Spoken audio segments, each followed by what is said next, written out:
ಆ ದೇವಸ್ಥಾನದ ಬಗ್ಗೆ ನಾನು ತುಂಬ ಕೇಳಿದ್ದೀನಿ. ತುಂಬ ಪುರಾತನವಾದ ದೇವಾಲಯ. ಹಾಂ ಭವ, ಅಲ್ಲಿಗೆ ನಾವು ಹೋಗ್ಬೇಕು ಅಂತ ಎಷ್ಟು ಅನ್ಕೊಂಡ್ರು ಅಲ್ಲಿಗೆ ಹೋಗೋಕ್ಕೆ ಆಗಲ್ಲ. ಆ ದೇವರೇ ಮನಸ್ಸು ಮಾಡಿ ನಮ್ಮನ್ನು ಕರೆಸ್ಕೋಬೇಕು, ಆವಾಗಲೇ ಹೋಗೋಕ್ಕಾಗೋದು. ಅದೇ ಅಲ್ವಾ ಭವ?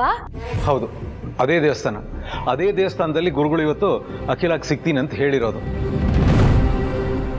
ಅದಕ್ಕೆ ಅಖಿಲ ಊರಾಚೆರು ಆ ದೇವಸ್ಥಾನಕ್ಕೆ ಹೋಗಿದ್ದಾಳೆ. ಜೊತೆಲಿ ರತ್ನವೇಣಿ, ಪ್ರೀತು ಇಬ್ರು ಹೋಗಿದ್ದಾರೆ.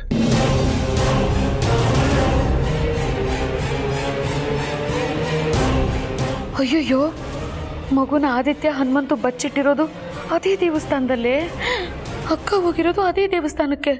ಜೊತೆಗೆ ಈ ಎಕ್ಸ್ಟ್ರಾ ಫಿಟ್ಟಿಂಗ್ ರತ್ನವೇಣಿ ಬೇರೆ. ಅಯ್ಯೋ, ಅಲ್ಲಿಗೆ ಆದಿತ್ಯ ಮಗು ಸಮೇತ ತಗಲು ಹಾಕೊಳ್ಳೋದು ಫಿಕ್ಸಾ?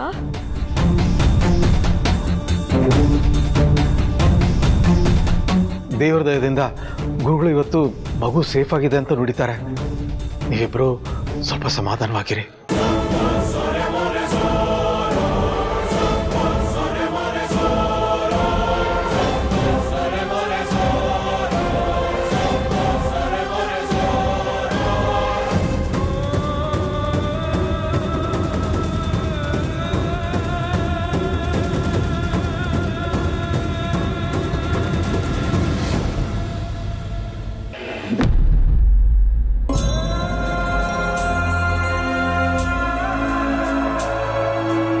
ಈ ಕ್ಷಣಕ್ಕೆ ಮಗು ಕ್ಷೇಮವಾಗಿದೆ ಅಂತ ಮಾತ್ರ ಹೇಳ್ಬೋದು.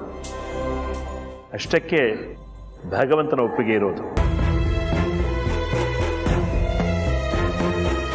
ಆದರೆ ನೀವು ಆತಂಕ ಪಡೋದಕ್ಕೆ ಯಾವ ಕಾರಣನೂ ಇಲ್ಲ. ಹಾಗೆ ನಾಮಕರಣ ರದ್ದು ಮಾಡೋ ಅಗತ್ಯನೂ ಇಲ್ಲ.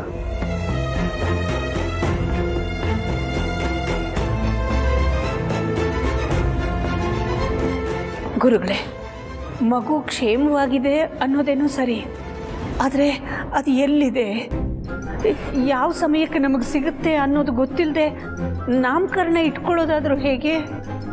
ಬರುತ್ತೆ. ನಾಮಕರಣದ ವೇಳೆಗೆ ಮಗು ಮನೆಗೆ ಬಂದೇ ಬರುತ್ತೆ.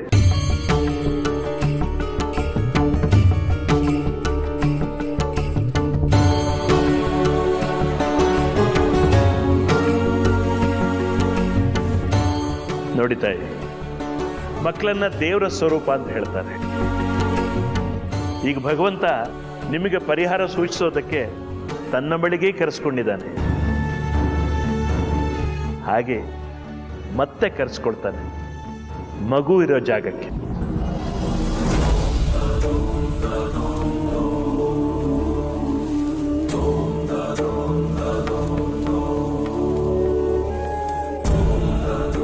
ಪುಟಿ, ಇವಾಗ ನೀನು ನಮ್ಮನೇಲಿ ಇದ್ದಿದ್ದಿದ್ರೆ ಇನ್ನು 2 ದಿನದಲ್ಲಿ ನಿನಗೆ ಹೆಸರಿಡ್ತಾ ಇದ್ವಿ. ಏನು ಹೆಸರು ಗೊತ್ತಾ? ವಿದ್ಯಾ ಅಂತ. ಪಾರುಗೆ ತುಂಬ ಇಷ್ಟವಾದ ಹೆಸರು ಅದು. ಆದರೆ ಇವಾಗ ನಾವಿಬ್ಬರು ಇಲ್ಲಿದ್ದೀವಲ್ವಾ, ಗುರುಗಳು ಇಟ್ಕೊಟ್ಟಿರೋ ಮುಹೂರ್ತದಲ್ಲಿ ನಿನ್ನ ನಾಮಕರಣ ಆಗುತ್ತೋ ಇಲ್ವೋ?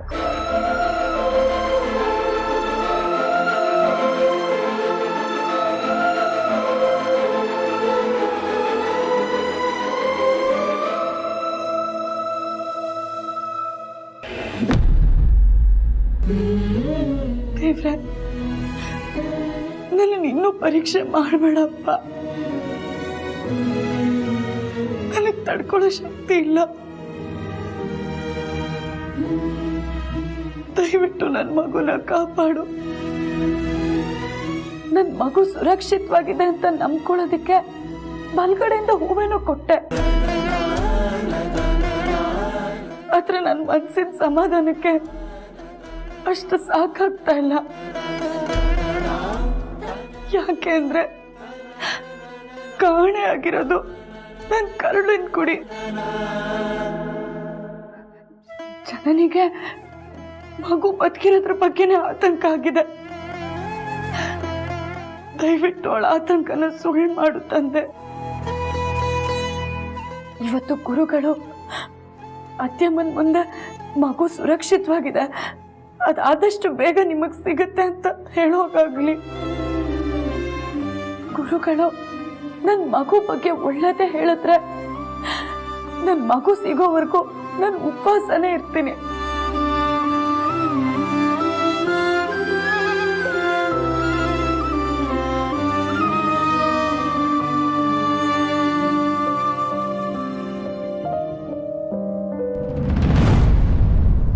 ನಾವು ಹೇಳಿರೋ ಆ ಅಮೃತ ಘಳಿಗೆಲೆ ಮಗು ನಾಮಕರಣ ಆಗೇ ಆಗತ್ತೆ.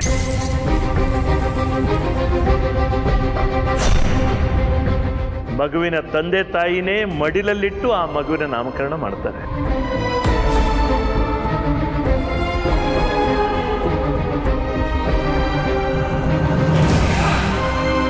ನಿಮ್ಮ ಅಭಯ ಕೊಡೋ ಮಾತುಗಳು ಕೇಳ್ತಾ ಇದ್ರೆ ತುಂಬಾ ಸಂತೋಷ ಆಗ್ತಿದೆ ಗುರುಗಳೇ.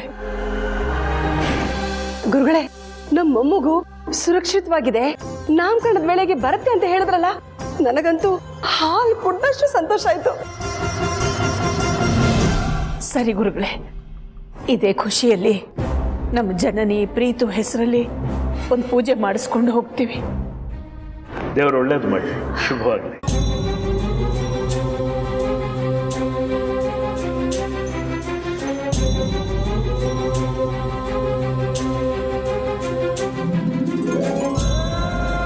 ನಿಮ್ಮ ತಾತ ಡಾಕ್ಟರ್ ಅಂಕಲ್ ಅಡ್ರೆಸ್ ಕೇಳ್ಕೊಂಬರ್ತೀನಿ ಅಂತ ಹೋದರು. ಆದರೆ ಇನ್ನೂ ಬರಲೇ ಇಲ್ವಲ್ಲ. ನಾವಿಬ್ಬರೇ ಹೋಗಿ ಹುಡ್ಕೊಂಬರೋಣ.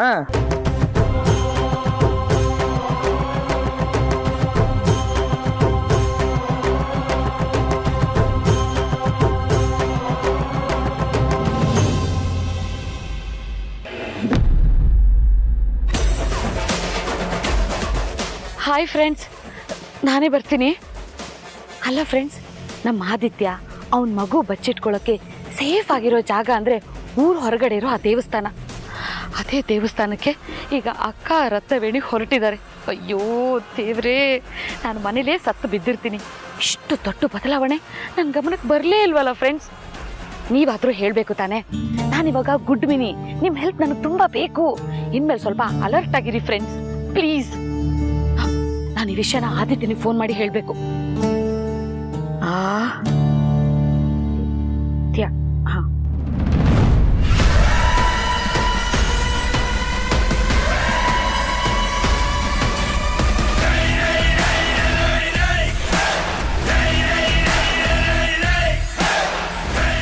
ಪಾರ್ವತಿ, ಚಿಕ್ಕತ್ತೆ, ಯಜಮಾನ್ರಿಗೆ ಫೋನ್ ಮಾಡ್ತಿದ್ರಾ? ಅವ್ರಿಗೇನೋ ವಿಷಯ ತಿಳಿಸ್ಬೇಕು ಅಂತಿದ್ರೆ, ಏನದು? ಅಪ್ಪ ಸತ್ಯ, ಇವಳಿಗೆ ವಿಷಯ ಗೊತ್ತಾಗ್ಲಿಲ್ಲ. ಪಾರು, ಅದು ಅಖಿಲಕ್ಕ ಊರು ಹೊರಗಡೆ ಇರೋ ದೇವಸ್ಥಾನಕ್ಕೆ ಹೋಗಿದಾರಲ್ಲ, ಆದಿತ್ಯ ಅಲ್ಲೇ ಇಲ್ಲಾದ್ರೂ ಅಕ್ಕಪಕ್ಕದಲ್ಲಿದ್ರೆ ಅವನು ದೇವಸ್ಥಾನಕ್ಕೆ ಹೋಗ್ಲಿ ಅಂತ, ಅದೇ ಆ ವಿಷಯ ತಿಳ್ಸಕ್ಕೆ ಫೋನ್ ಮಾಡೋಣ ಅಂತ ಹೊರಟಿದೆ. ಆ ವಿಷಯ ಹೇಳೋದಕ್ಕೆ ಇಷ್ಟು ಗಾಬರಿಲಿ ಹಾಕಿದ್ದೀರಾ? ಪಾರ್ವತಿ, ಅದೇನೋ ಗೊತ್ತಿಲ್ಲ ಕಣಮ್ಮ. ಈ ಮನೇಲಿ ಮಗು ಕಾಣೆ ಆದಾಗಿಂದ ನಾನು ಹೆಂಗೆಂಗೋ ಆಡ್ತಾ ಇದ್ದೀನಿ. ಅದು ಹೆಂಗೆ ಅಂತ ನನಗೆ ಗೊತ್ತಾಗ್ತಾ ಇಲ್ಲ. ನನ್ ಕಂಡ್ರೆ ಆಗ್ತಾ ಇರ್ಲಿಲ್ಲ ನಿಮ್ಗೆ, ಆದ್ರೆ ಇವತ್ತು ನನ್ನ ಮಗುಗೋಸ್ಕರ ಇಷ್ಟು ಪ್ರೀತಿ ತೋರಿಸ್ತಾ ಇದ್ದೀರಾ. ಅದ್ ಕಾಣೆ ಆದಾಗಿಂದ ಇಷ್ಟು ಸಂಕಟ ಪಡ್ತಾ ಇದ್ದೀರಾ. ಇದನ್ನೆಲ್ಲ ನೋಡಿ ಖುಷಿ ಪಡ್ಬೇಕು ಅಥವಾ ನನ್ನ ಮಗು ಅಪಹರಣ ಆಗಿದೆ ಅಂತ ಸಂಕಟ ಪಡ್ಬೇಕು ಗೊತ್ತಾಗ್ತಾ ಇಲ್ಲ.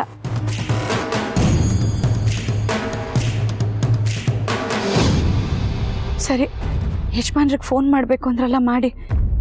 ಅವ್ರ ಧ್ವನಿ ಕೇಳಿದ್ರೆ ನನಗೂ ಒಂಥರ ಸಮಾಧಾನ ಆಗುತ್ತೆ.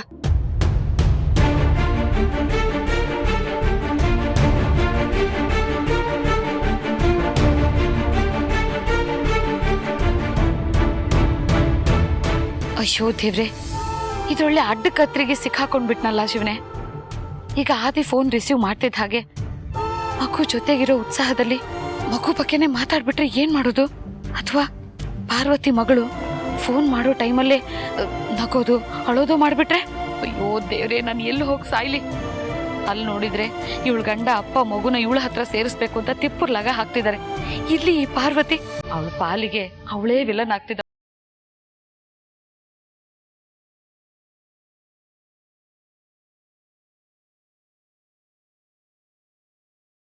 ನನ್ನ ಮಗ ಸೊಸೆ ಹೆಸರಲ್ಲಿ ಪೂಜೆ ಮಾಡಿಸ್ಬೇಕಾಗಿತ್ತು. ಅವ್ರ ಮಗು ಕಳೆದೋಗಿದೆ. ಆದಷ್ಟು ಬೇಗ ಮಗು ಸಿಗ್ಲಿ ಅಂತ ಪ್ರಾರ್ಥನೆ ಮಾಡ್ಕೊಳಕ್ ಬಂದಿದ್ದೀವಿ.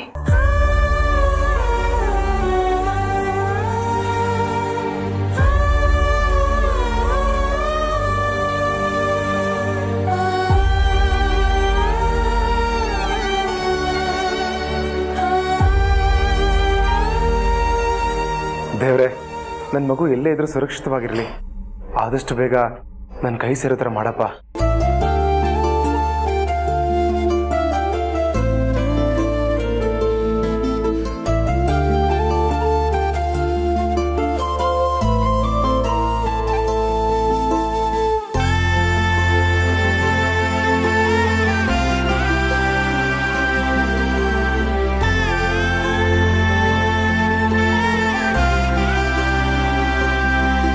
ಹೋಗ್ತಾ ಇಲ್ಲೇ ಪಕ್ಕದಲ್ಲಿ ನಾಗರಕಟ್ಟೆ ಇದೆ, ಪ್ರದಕ್ಷಿಣೆ ಮಾಡ್ಕೊಂಡು ಹೋಗಿ.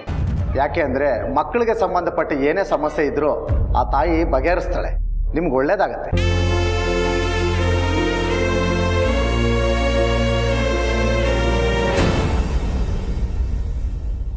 ನನ್ನ ಹೆಸರು ಹೇಳಿ, ಚೆನ್ನಾಗಿ ನೋಡ್ತಾರೆ, ಒಳ್ಳೆ ಡಾಕ್ಟ್ರು. ಅವ್ರ ನಂಬರ್ ಕೊಡ್ಲಾ?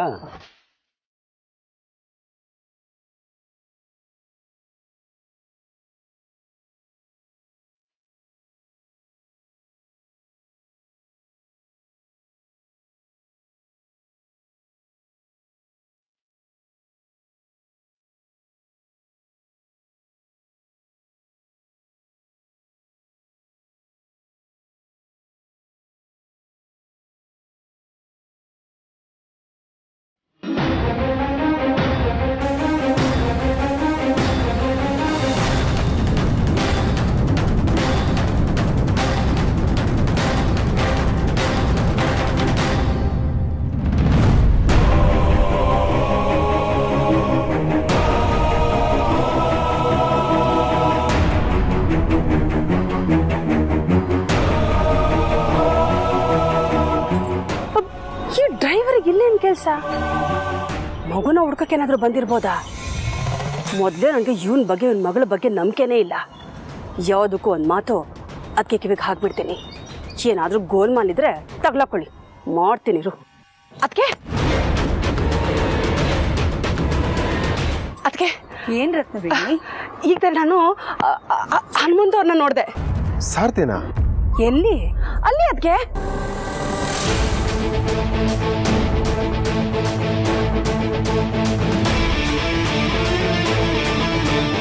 ಎಲ್ಲಿ ರತ್ನವೇಣಿ?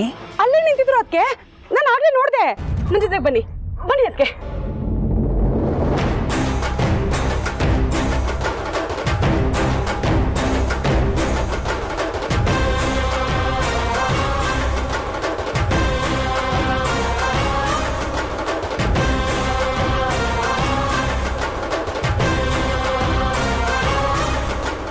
ಎಲ್ಲಿ ಹನುಮಂತು ಕಾಣ್ತಾ ಇಲ್ಲ?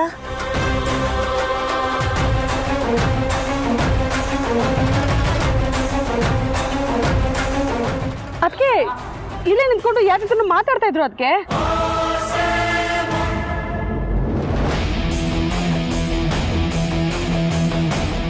ಹೇಳಿ ಚಿಕ್ಕಮ್ಮ. ಯಜಮಾನ್ರೆ, ನಾನು ಅರು, ಏನ್ ವಿಷಯ? ಅತ್ಯಮ್ಮ ಮತ್ತೆ ನನ್ನ ಮೈದ್ನ ಗುರುಗಳನ್ನ ಭೇಟಿ ಮಾಡೋದಕ್ಕೆ ಊರಾಚೆ ಇರೋ ದೇವಸ್ಥಾನಕ್ಕೆ ಹೋಗಿದ್ದಾರೆ. ನೀವು ಅಲ್ಲೇ ಅಕ್ಕಪಕ್ಕದಲ್ಲಿದ್ರೆ ಹೋಗಿ ಬನ್ನಿ ಅಂತ ಹೇಳೋದಕ್ಕೆ ಫೋನ್ ಮಾಡಿದೆ.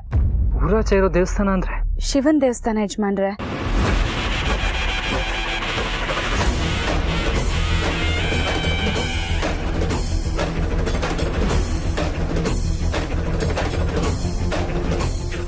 ನನ್ನ ಜೊತೆಗೆ ಬನ್ನಿ ಬನ್ನಿ. ಅದಕ್ಕೆ ಹಲೋ ಹಲೋ ಯಜಮಾನ್ರೆ, ಕೇಳಿಸ್ತಿದ್ಯಾ? ಪಾರು, ಏನಾಯ್ತು? ಏನು ಕೇಳಿಸ್ತಾ ಇಲ್ಲ. ಕೊಡಿಲಿ. ಲೈನಲ್ಲೇ ಇದ್ದಾನೆ, ವೇಟ್ ಮಾಡು.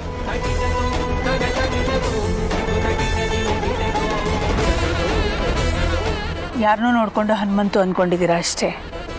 ಕೆಲವು ಸಲ ಹೀಗಾಗುತ್ತೆ, ಸಹಜ. ನಾನು ಹನುಮಂತು ಏನಾದರೂ ಮಗುನ ಹುಡ್ಕೋದಕ್ಕೆ ಇಲ್ಲಿಗೆ ಬಂದಿರ್ಬೋದೇನೋ ಅಂತ ನೀವು ತೋರಿಸಿದಾಗ ನೋಡಿದೆ, ಕರೆದಾಗ ಬಂದೆ ಅಷ್ಟೇ. ಬನ್ನಿ, ನಾವು ನಾಗರಕಟ್ಟೆ ಪ್ರದಕ್ಷಿಣೆನ ಮುಂದುವರ್ಸೋಣ. ಅದಕ್ಕೆ ಎದ್ದು ಬನ್ನಿ.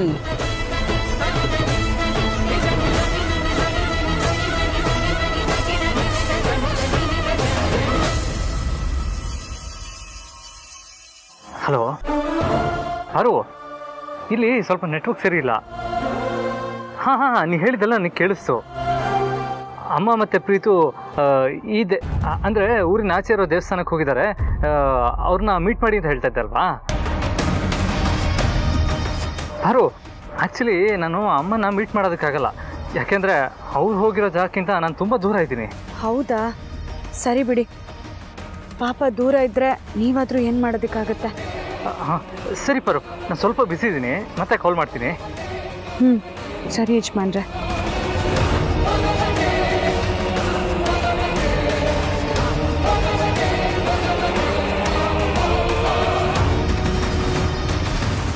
ಅಲ್ಲಿಗೆ ಆದಿತ್ಯ ಅಲರ್ಟ್ ಆದ. ಆದಷ್ಟು ಬೇಗ ಅಲ್ಲಿಂದ ಬೇರೆ ಜಾಗಕ್ಕೆ ಹೋಗ್ತಾನೆ. ಅಂತೂ ಈ ರೀತಿಲಾದ್ರೂ ತನ್ನ ಮಗುನ ಬಚ್ಚಿಟ್ಟು ಕಾಪಾಡ್ಕೊಳ್ತಿರೋ ಗಂಡನ್ಗೆ ಪಾರ್ವತಿನೇ ಅಲರ್ಟ್ ಮಾಡಿದ್ಲಲ್ಲ, ನನಗಷ್ಟು ಸಾಕು. ಬಂದ್ರೆ ಇಲ್ಲೇ ಹತ್ತಿರದಲ್ಲಿ ಮಕ್ಕಳ ಡಾಕ್ಟರ್ ಇದಾರಂತೆ, ಬನ್ನಿ ಹೋಗಿ ಬಂದ್ಬಿಟ್ರಣ. ಅಲ್ಲ ಸರ್ತಿ, ಅಮ್ಮ ಇಲ್ಲೇ ಇದ್ದಾರಲ್ಲ, ಹೇಗೆ ಹೋಗೋದು? ಹಿಂದೆಯಿಂದ ಹೋಗೋಣ ಬನ್ನಿ.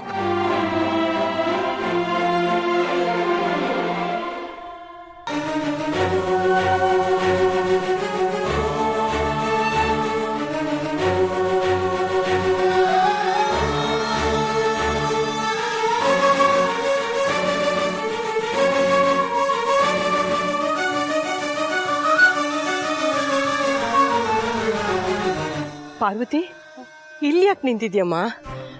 ಅತ್ಯಮ್ಮ, ಮೈದ್ನ, ರತ್ನವೇಣಿಯವರೆಲ್ಲ ಗುರುಗಳನ್ನ ಭೇಟಿಯಾಗೋದಕ್ಕೆ ಅಂತ ಹೋಗಿದ್ದಾರಲ್ಲ, ಒಂದು ಫೋನು ಮಾಡಿಲ್ಲ ಸಾವಿತ್ರಕ್ಕ. ಅದಕ್ಕೆ ಅವ್ರು ಬಂದ ತಕ್ಷಣ ನನಗೆ ಮೊದಲು ವಿಷಯ ಗೊತ್ತಾಗಬೇಕು ಅಂತ ಇಲ್ಲಿ ನಿಂತ್ಕೊಂಡು ಕಾಯ್ತಾ ಇದ್ದೀನಿ. ಗೇಟ್ ಒಳಗೆ ಬಂದವರು ಮನೆ ಒಳಗಡೆ ಬರ್ದೇ ಇರ್ತಾರೇನೆ ಪಾರು.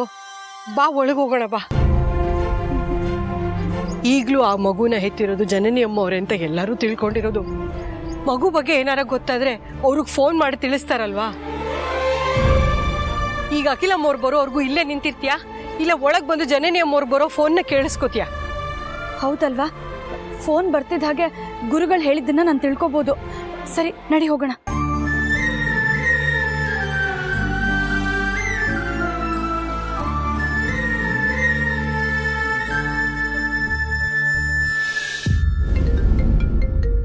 ಪ್ರೀತು ಫೋನ್ ಮಾಡ್ತಾ ಇದ್ದಾನೆ. ಸಾವಿತ್ರಕ್ಕ, ಅತ್ಯಮ್ಮ ಫೋನ್ ಮಾಡ್ತಾ ಇದ್ದಾರೆ. ಹಲೋ ಪ್ರೀತು. ಸಾರಿ ಜನನಿ, ನೀನು ಎಷ್ಟು ಸಲ ಫೋನ್ ಮಾಡಿದ್ರು ರಿಸೀವ್ ಮಾಡೋಕ್ಕಾಗಲೇ ಇಲ್ಲ. ಹೌದಾ? ಗುರುಗಳು ಹೇಳಿರೋದನ್ನ ಹೇಳಕ್ಕಿರ್ಬೇಕು. ಮಾತಾಡು, ನಾನು ಕೇಳಿಸ್ಕೊತೀನಿ.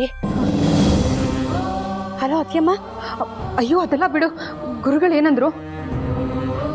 ಮಗು ಸುರಕ್ಷಿತವಾಗಿದ್ಯಂತ ಅತ್ಯಮ್ಮ. ಹೇಳು ಪ್ರೀತು, ನಮ್ಮ ಮಗು ಸೇಫ್ ಆಗಿದೆಯಂತ. ಹೌದು ಪಾರ್ವತಿ, ನಮ್ಮ ಮನೆ ಮಗು ಸುರಕ್ಷಿತವಾಗಿದೆಯಂತೆ.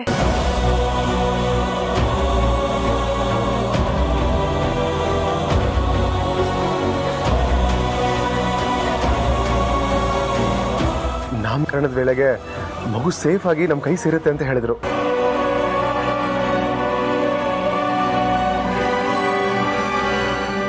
ನೀನು ಕಾಯ್ತಿರ್ತೀಯ ಅಂತ ನಂಗೆ ಗೊತ್ತಿತ್ತು. ಅದಕ್ಕೆ ಎಲ್ಲದರಲ್ಲೂ ಕ್ಲಾರಿಟಿ ಸಿಕ್ತಿದ್ದ ಹಾಗೇನೆ ನಿನಗೆ ಕಾಲ್ ಮಾಡಿದೆ. ಪಾರ್ವತಿ, ನೀನು ಆ ಮಗುನ ಹೆರದೇ ಇರಬಹುದು, ಆದರೆ ಹೆತ್ತ ತಾಯಿ ಎಷ್ಟೇ ದುಃಖನ ಮಗು ಕಾಣೆಯಾದಾಗ್ನಿಂದ ನೀನು ಅನುಭವಿಸಿದೀಯಮ್ಮ. ಆದರೆ ಈಗ ಗುರುಗಳೇ ಭರವಸೆ ತುಂಬಿದ್ದಾರೆ ಜನನಿ. ಸೊ ಎಲ್ಲ ಟೆನ್ಷನ್ಸು ಬಿಟ್ಟಾಕಿ ಆರಾಮಾಗಿರು. ಹಾಂ ಸರಿ, ಟೇಕ್ ಕೇರ್.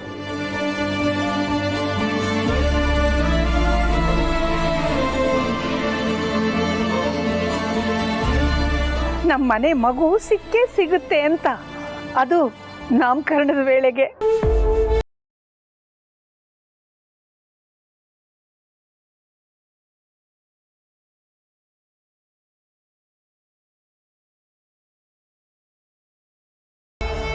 ನಿನ್ನ ಎಲ್ಲ ಆತಂಕನೂ ಬದಿಗಿಟ್ಟು ಇನ್ಮೇಲಾದರೂ ನೆಮ್ಮದಿಯಾಗಿರಮ್ಮ. ಯಾಕೆಂದ್ರೆ ಸದಾ ಇನ್ನೊಬ್ಬರ ಕಷ್ಟ ದುಃಖಗಳನ್ನು ನಿನ್ನ ಕಷ್ಟ ಅಂತಲೇ ತಿಳ್ಕೊಂಡು ನಿನ್ನ ನೆಮ್ಮದಿ ನಗು ಸುಖನೆಲ್ಲ ಬದಿಗೊತ್ತುತ್ತಾ ಬಂದವಳು ನೀನು. ಮಗು ವಿಷಯದಲ್ಲೂ ಅಷ್ಟೇ.